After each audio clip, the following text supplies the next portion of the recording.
मेरा नाम चिराग फलोर है और मैं पुणे से हूँ। मेरे पापा मम्मी राजस्थान से है। मैं 10वीं कक्षा तक पुणे में पढ़ा था और 11वीं 12वीं के लिए मैं दिल्ली चला गया, दिल्ली में पढ़ाई की। और मैं 9वीं क्लास में आकाश इंस्टीट्यूट ज्वाइन किया था और वहाँ से मैंने IIT जेई की तैयारी शुरू की। तो उन्होंने मुझे 9th और 10th स्टैंडर्ड में ही पूरा 11th और 12th का बेसिक सिलेबस कवर करवा दिया था। तो इससे मुझे एडवांटेज मिला ताकि मैं प्रिपेयर्ड था पूरा इन डेप्थ पढ़ने के लिए उन टॉपिक्स को। और फिर 11वीं तक मैंने पूरा जेई एडवांस का सिलेबस खत्म किया और 12वीं में मैं बस टेस्ट दिया था। बहुत सारे मॉक टेस्ट दिए मैंने और इन मॉक टेस्ट से मुझे पता चला था कि मेरी गलतियाँ कहाँ पे होती हैं। फिर जेई मेन जनवरी अटेम्प्ट में मैं 99.989 परसेंटाइल आई और जेई मेन सितंबर 2020 में वापस दिया तो मैं 100 परसेंटाइल थी। फिर तो मैं अब आपको बताऊंगा कि मैंने कैसे तैयारी की इन एलाबोरेट तरीके से। तो फिजिक्स में मैंने कई बुक्स की थी। तो सबसे पहली बुक जो बहुत इम्पोर्टेंट लगी मुझे वो इरोडोव है। उसके मैं देखा है कि काफ़ी क्वेश्चन एग्जैक्टली IIT में या फिर थोड़ा बहुत चेंजेस करके ही IIT में आ जाता है। तो ये बहुत इम्पोर्टेंट बुक है क्योंकि मैं बहुत बार देखा है कि इतने सारे क्वेश्चन इस बुक से थोड़े से चेंज करके उठा के ले लिए जाते हैं उधर। तो ये फिजिक्स के लिए एक इम्पॉर्टेंट बुक है। और कंसेप्ट्स के लिए HC वर्मा है। मैंने उसे अच्छे से सॉल्व नहीं किया पर उसे पढ़ के ही मैंने अपने कंसेप्ट्स इम्प्रूव किए थे। फिर इवन फिजिक्स में तो डाउट सेशंस भी इम्पोर्टेंट होते हैं क्योंकि हमें सर फिर बता सकते हैं कि कैसे सोचना चाहिए प्रॉब्लम को या फिर कैसे अप्रोच करना चाहिए कोई भी। फिजिक्स के लिए वो काफ़ी ज़रूरी हो जाता है। और फिर मैं थोड़ा बहुत ओलंपियाड में भी ध्यान था तो NSCP की तैयारी करते समय भी थोड़ी हेल्प हुई जेई एडवांस में। तो मे बी उसके प्रीवियस ईयर पेपर भी बहुत हेल्पफुल हो सकते हैं। तो फिजिक्स में मोस्टली जो मैं क्वेश्चन देखे थे वो 3 मेजर टॉपिक से आते हैं, थर्मोडाइनमिक्स और मैकेनिक्स और इलेक्ट्रोडाइनमिक्स और स्टैटिक्स। तो इन सब में लाइक ये काफ़ी बड़े चैप्टर है और एक्चुअली में ये बहुत सारे चैप्टर्स में ब्रेक डाउन हुए हैं और इनमें से मेजरली अच्छे क्वेश्चन बनते हैं। और तो इनमें कंसेप्ट बनाना ज़्यादा इम्पोर्टेंट है। और फिर फिजिक्स में मेरे जो भी मॉक टेस्ट में थे उसमें न्यूमेरिकल बहुत सारे गलती होते थे। तो मैंने इम्प्रूव किया एज इन माना कि खुद के ऊपर ज़्यादा नेगेटिव मार्किंग है ताकि मैं न्यूमेरिकल गलती से भी गलत ना हो जाए। और न्यूमेरिकल पे ज़्यादा फोकस करना चाहिए क्योंकि उसमें आसपास आंसर हो तो भी मिस्टेक हो जाती है और श्योर नहीं रह सकते कि इन 4 में से ही ऑप्शन है क्योंकि वो डेसिमल टाइप कुछ भी हो सकता है। और मल्टीपल चॉइस में भी कभी कभार कंसेप्चुअल क्लैरिटी रह जाती है कि ये ऑप्शन टिक करे कि नहीं। और उसमें भी मेरे मार्क्स काफ़ी गए थे इस साल के पेपर में। और फिर फिजिक्स इन बुक्स और ओलंपियाड पेपर्स के साथ साथ काफ़ी अच्छे से कवर हो जाती है और प्रीवियस ईयर पेपर तो इम्पोर्टेंट होती है। मैं फिजिक्स में करीब अपने जेई एडवांस के प्रिपरेशन नहीं अपने टोटल प्रिपरेशन का करीब 40% टाइम दे देता था क्योंकि वो काफ़ी इम्पोर्टेंट सब्जेक्ट मुझे लग रहा था क्योंकि मैं उसमें थोड़ा सा वीक भी था। आजादी की 75वीं वर्षगांठ पर एक बेहद खास discount JEE main crash course केवल 999 में। अधिक जानकारी के लिए विजिट करें prime.dktindia.in। मैं अपने कोचिंग के अलावा इन सब बुक्स को करने में करीब 3 घंटे पर डे तो लगा देता था। केमिस्ट्री में 3 इम्पोर्टेंट पार्ट्स है, फिजिकल, इनऑर्गेनिक और ऑर्गेनिक। फिजिकल के लिए मैंने RC मुखर्जी की थी और आकाश के टारगेट से भी काफ़ी हेल्प मिली थी उस क्वेश्चन के लिए। और इनऑर्गेनिक के लिए तो काफ़ी पढ़ना पड़ता है और बहुत सारी चीज़ें रटनी पड़ती है।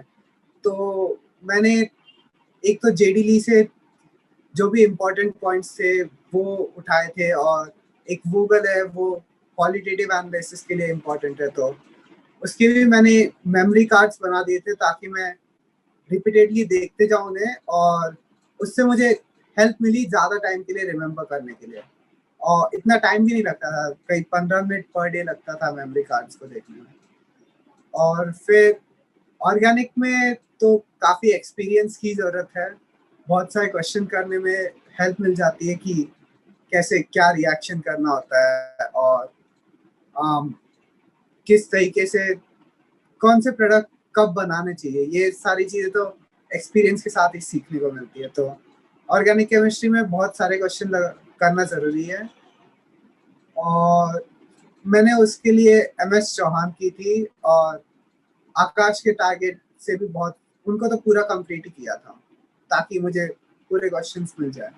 फिजिकल केमिस्ट्री मैंने स्टार्टिंग में ही पढ़ा था, लाइक 11th के स्टार्टिंग में और 11th के एंडिंग तक और 12th के स्टार्टिंग में, और इसी में जो पढ़ा था, लाइक एक बार समझ में आ गई क्या क्या फॉर्मूला होते हैं और कैसे करना होता, तो फिर आई डोंट थिंक कि इतना मेमोराइजेशन की ज़रूरत होती रिपीटेड।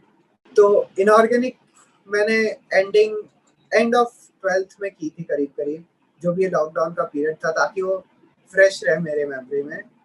और फिर ऑर्गेनिक की बात है तो मैंने ये अलग किया था कि 11th की ऑर्गेनिक के साथ साथ ही हमें 12th की ऑर्गेनिक पढ़ा दी थी, ताकि वो बीच में जो फिजिकल और इनऑर्गेनिक के चैप्टर्स हैं वो अपने पुराने ऑर्गेनिक के इंफॉर्मेशन को हम तब तक भुला ना दे। तो ये कंटिन्यूएशन के साथ साथ हमें ज़्यादा समझ आया था 12th के ऑर्गेनिक के चैप्टर। और इनऑर्गेनिक में वापस से बताता हूँ, वो मेमोरी कार्ड्स वो बहुत हेल्पफुल थे एज एन इम्पॉर्टेंट फैक्ट्स याद रखने में, बट ओवरऑल मैंने केमिस्ट्री को फिजिक्स, केमिस्ट्री, मैथ्स में करीब 20% ही टाइम दिया था, क्योंकि ये थोड़ा सा आसान सब्जेक्ट होता है, इसमें मार्क्स कभी कभार कम आते हैं क्योंकि कम एक्सपीरियंस है, बट इसे मैंने कम टाइम दिया था। तो केमिस्ट्री के न्यूमेरिकल यूजुअली जो भी डेसिमल टाइप होते हैं वो यूजुअली फिजिकल केमिस्ट्री से आते हैं, और उसमें बहुत थोड़े से फॉर्मूला है जो याद रखने होते हैं, और उन्हें लगाने का तरीका सीखना होता है, तो उससे केमिस्ट्री के न्यूमेरिकल हो जाता है। और फिर जो भी इंटीजर टाइप में, जैसे number of compounds which are this colour और नंबर ऑफ कंपाउंड्स रिलीज, इन सब में तो लाइक मेमोरी चाहिए, क्योंकि ये मोस्टली मेमोरी बेस्ड होता है, ऐसा मुझे लगता है। और फिर ऑर्गेनिक में रिएक्शन मैकेनिज्म्स, तो ये मैंने लाइक बार बार मेरे क्वेश्चन गलत हुए थे, तो मैं उस मैकेनिज्म को वापस देखता था और याद रख लेता था ताकि बाद में गलत ना हो। तो इससे, और मैंने इतने सारे मॉक टेस्ट दिए थे, तो हर एक मैकेनिज्म ऑलमोस्ट मुझे याद हो गया था। तो टीचर्स ने हमें एक रिएक्शन मैकेनिज्म्स की एक शीट दी थी, और एक शीट पे एक मेन रिएक्शन और उसका मैकेनिज्म और एक उस पे क्रिटिकल क्वेश्चंस, और ये पूरा एक पेज पे था। तो ऐसी बहुत सारी रिएक्शन से एक स्मॉल बुकलेट टाइप बन गई, और उसे याद रखना आसान था, क्योंकि कोई भी रिएक्शन में डाउट है तो उस पेज पे जाके बस देख सकते थे आसानी से। जो बच्चे कोचिंग नहीं कर रहे उनके लिए मैं फिजिकल में MS चौहान की थी, तो उसके क्वेश्चन काफ़ी हेल्पफुल होते हमें आइडिया बताने में, कि like kind of hard questions भी होते हैं उसके अंदर। और इनऑर्गेनिक के लिए एक्चुअली मैंने NCERT की थी काफ़ी हद तक, और एक JDL की थी एक्चुअल वर्जन, और वोगल नाम की बुक है क्वालिटेटिव एनालिसिस की, वो की थी।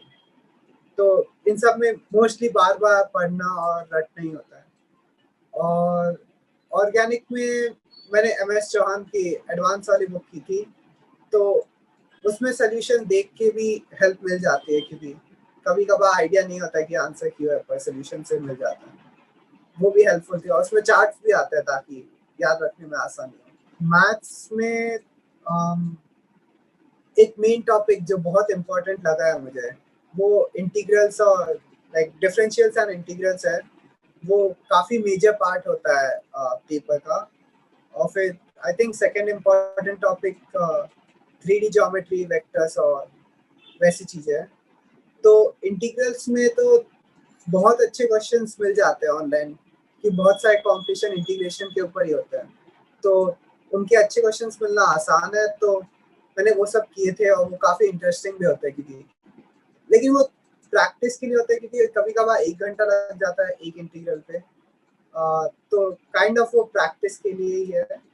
और फिर मैट्रिसेस, वेक्टर्स भी आई थिंक विकिपीडिया पे काफ़ी अच्छी साइट्स है उनकी, और उन्हें एक बार गो थ्रू करने से हमें काफ़ी अच्छी इंफॉर्मेशन मिल जाती है, जो मे बी यूजुअली टारगेट पढ़ने से भी नहीं मिलती है। और क्वेश्चन के लिए तो प्रीवियस ईयर के क्वेश्चन काफ़ी हार्ड भी आया है, ऐसा मुझे लगता है मैट्रिसेस पे, तो मैट्रिसेस एंड डिटरमिनेंट्स। और तो प्रीवियस ईयर पेपर करने भी काफ़ी इम्पोर्टेंट है। एक्चुअली मैं 1 वीक बिफोर जेईई एडवांस में मैं सारे प्रीवियस ईयर पेपर ही कर रहा था, और प्रीवियस ईयर पेपर के डिफिकल्ट क्वेश्चंस, तो मुझे पता रहे कि लाइक आईआईटी कैसे क्वेश्चन पूछता है rather than the normal test series. Maths को भी मैंने 40% दिया था अपना प्रिपरेशन का टाइम। मैथ्स कभी कभार काफ़ी टफ आ जाती है, तो मुझे यूजुअली अपने मॉक टेस्ट में लाइक 1.5 घंटा लग जाता था पूरे मैथ्स का पेपर करने में। फिर वो भी रिड्यूस करना इम्पॉर्टेंट है एक्चुअल एग्जाम के लिए, क्योंकि अगर मैथ्स जो 1/3 वेटेज है मार्क्स का, वो अगर 1/3 से ज़्यादा टाइम ले रही है, तो उसे शॉर्टन करने में हेल्प तो मिलेगी पूरे एग्जाम में। और फिर मैथ्स में मैं यूजुअली थोड़े बहुत फॉरेन बुक्स भी पढ़ता था to gain concepts like I M. Aaron और एस.एल. लोनी। ये भी बुक्स हेल्पफुल होती है, ताकि हम बता सके कि इनके कॉन्सेप्ट्स जनरेटिंग क्वेश्चंस बहुत अच्छे होते हैं, तो ये सब भी हेल्पफुल होती है अगर टाइम हो तो। और फिर मैथ्स में तो मैं ओलंपियाड भी किया था, तो उससे थोड़ी बहुत हेल्प मिली थी, क्योंकि उससे एक डिफरेंट अप्रोच मिल जाता है जेईई एडवांस के क्वेश्चन को अप्रोच करने का। और इस डिफरेंट अप्रोच से कभी कभार हेल्प भी हो जाती है। और एक्चुअल में तो मैं मैथ्स में नॉन जेईई के भी टॉपिक्स पढ़ा था, तो और वो भी थोड़े बहुत काम आ गए थे। लाइक इतना टाइम था लॉकडाउन का कि मैं वो पढ़ के उन्हें एक्चुअल एग्जाम में यूज़ कर सकूँ। मेरा नाम कनिष्का मित्तल है और मेरी ऑल इंडिया में रैंक 17th आई है और गर्ल्स में फर्स्ट रैंक आई है। तो मैं अपना एक्सपीरियंस शेयर करती हूँ।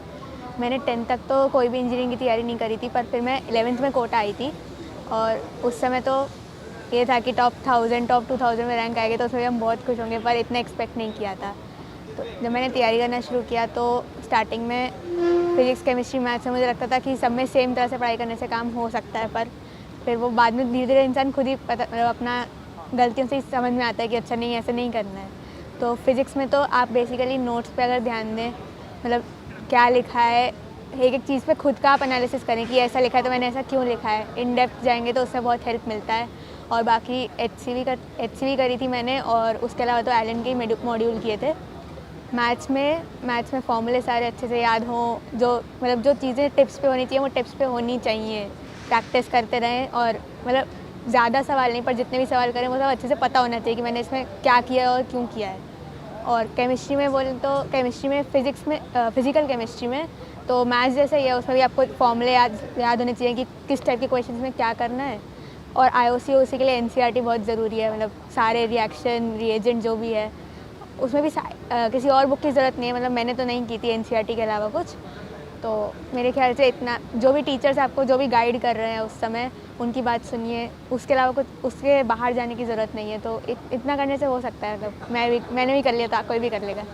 मेरी पढ़ाई का मेन तो मैं जो मेरे 12th में फैकल्टी रही एलन में, उनको सारा क्रेडिट देना चाहूँगी कि उन्होंने बहुत हेल्प करी और बिल्कुल फ्रेम किया मुझे, जो मेरा समझ बन सकी एग्ज़ाम को लेकर वो उनकी वजह से ही है। तो अपनी वीकनेस पे काम करिए और ज़्यादा कंपेयर मत करिए आपस में, अपने से बेटर बनने की कोशिश करिए, तो उससे अच्छा हेल्प होता है।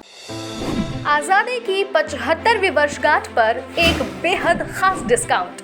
जेईई मेन क्रैश कोर्स केवल 999 रुपये में। अधिक जानकारी के लिए विजिट करें prime.dktindia.in।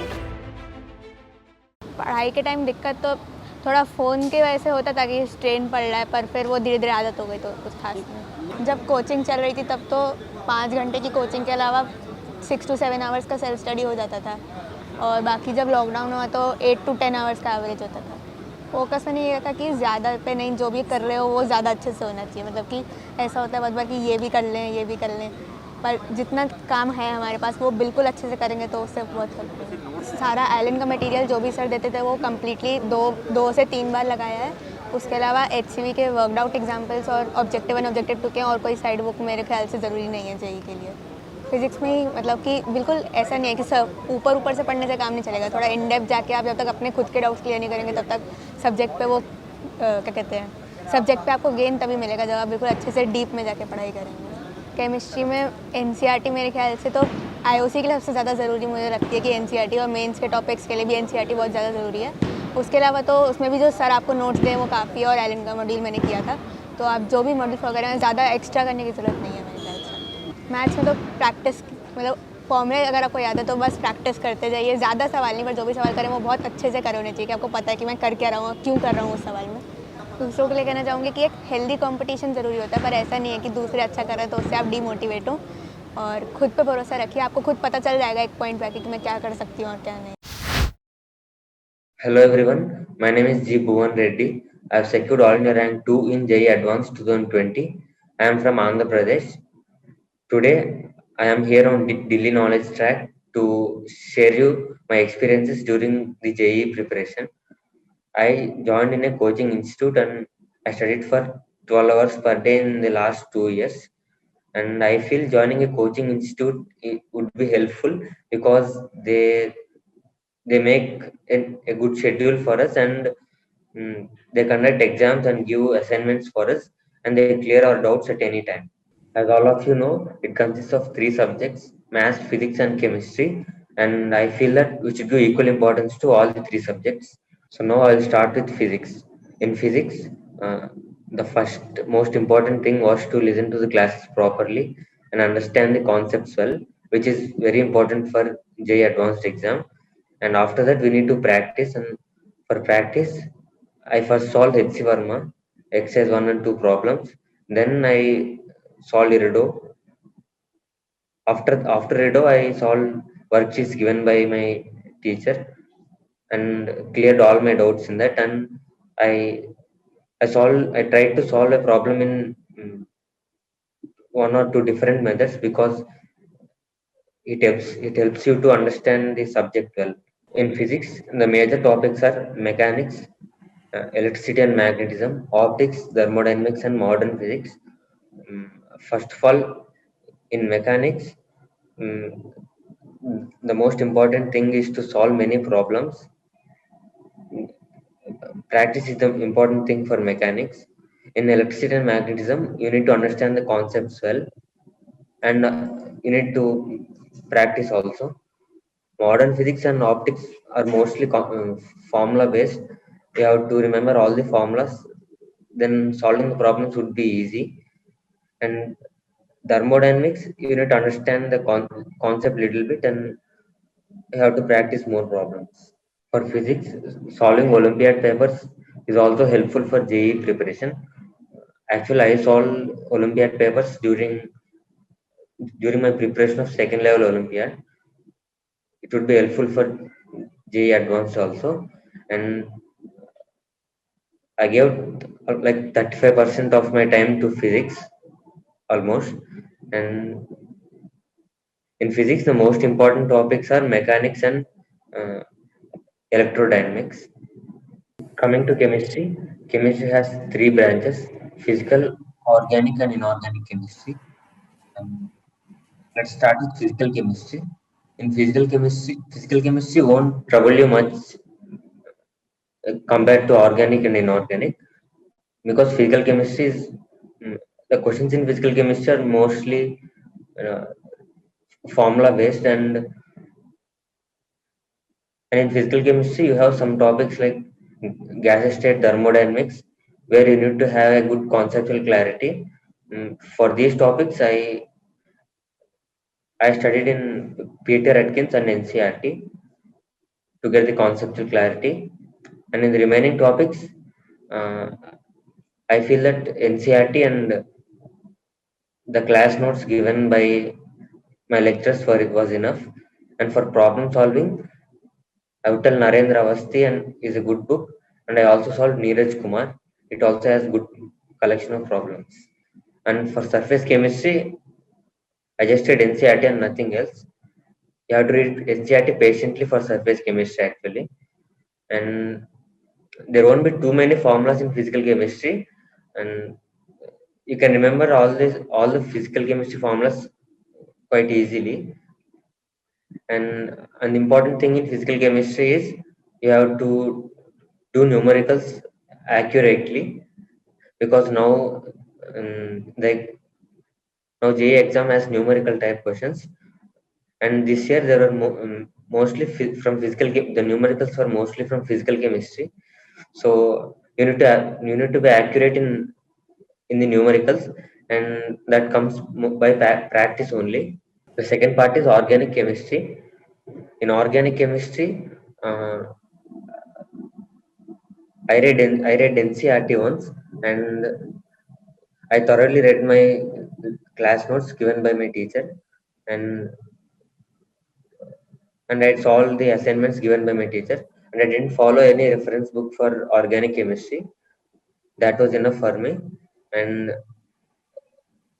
in organic chemistry, GOC is very important because all the questions in different chapters can be related to GOC, GOC and isomerism. In this year's paper, there are many questions from isomerism, acid, base, etc. So in organic chemistry, you need to know all the reactions. And in the last few years, most of the IIT JEE questions are on reaction sequences. Means they give many reagents and as the final product. So we need to patiently do them, and those questions would be easy. You just need to know all the reactions. And coming to inorganic chemistry, and the most important thing is to read NCERT perfectly. To read NCERT perfectly 3-4 times, and read the notes, read your class notes. Actually, I read my class notes 2-3 times until I get the satisfaction that I read it fully. While reading, you should read concentratedly so that you'll remember things well. And you also have to practice problems in inorganic chemistry to get an idea how questions are asked. While reading, I underlined the important points in NCERT and my notes. And before the exam, I revised all the underlined points. I also made a short notes for inorganic chemistry, and I revised the short notes before the exam, which helped me to remember things well. Next thing is maths. In maths, first you need to listen to the classes properly, and you need to memorize some basic formulas in all the topics so that you can solve all the problems. And in maths, the most important thing is to solve as many problems as you can. Actually, for maths, I didn't follow any book. I just saw the worksheets given by my teacher, and that's it. I didn't follow any other book in maths. In maths, the major topics are calculus and coordinate geometry and algebra. In coordinate geometry, you need to know some basic formulas like equation of tangent, normal, etc. And you need to solve many problems so you can get grip in maths. And in calculus, you need to get ideas spontaneously after seeing the question, and that comes by practicing many questions. In calculus, there would be many manipulations, and you can master all the manipulations only by practice. I used to give 4 hours for both physics and maths, and I used to give slightly more time for chemistry because to memorize well, you need to read for more time. And one of the most important thing is to solve all the previous year's GA advanced papers, because It helps us to know how JEE asks questions and get the real feel of a JEE paper. Freedom 75, a very special discount on our 75th Independence Day. JEE Main Crash Course only for Rs 999. For more information, please visit prime.dktindia.in. I solved the past 10 years papers during my preparation. Whenever I got bored, I used to take a small break so that I can come back and concentrate again. And on Sundays, I used to watch movies, which helped me to stay relaxed and reduce the stress. Attempting the paper is also very important thing, because if you don't choose the best method, then you will be lack of time and you won't be able to perform up up to your best. You should experiment different ways of attempting the paper, and you should finally adopt a method which suits you the best. It would be different for different persons. First, I personally did the easy questions first, and I solved the tough questions at the end. Speed is also very important during this exam. I concentrated more on the speed, mm, just 2 3 months before the exam, and you can solve faster by practicing well. While practice, you should practice with the time limit so that you will get the real feel as that of an exam. Should not just solve casually. And accuracy is also very important. All the best for all the aspirants, and thank you for watching DKT.